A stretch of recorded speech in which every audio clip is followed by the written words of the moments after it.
te ban user Tecno Spark 50 ngo yalen yama so den kan yan twala nto use na phone ngo battery within a day because e go charge phone ngo full bar kayan use le Dream Lake e football lamna ntike TikTok hal kanet nwane Facebook YouTube de ti an gumma kan che phone ngo yala tele because 6700 mAh battery kay to abembala ma do to nagi a day. Okay.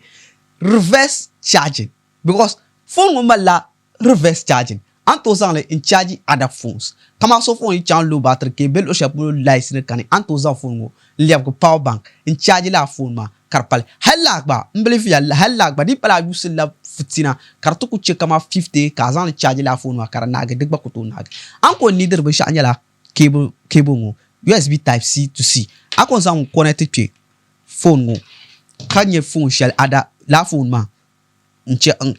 connected ay nyam ka ngo pop up reverse charging ka click reverse charging ma ay ko click la phone ma start la charging hell DB 100% do charge so phone full bar ka battery na bien do so ay ko por phone shele ayan chana ka bo power bank himbo phone ngo she Tecno Spark 50 yule mona da mo video go so anyi pa ma ka like ka share ka comment ka repost ni en char pa bang ba nya ka ba nya pa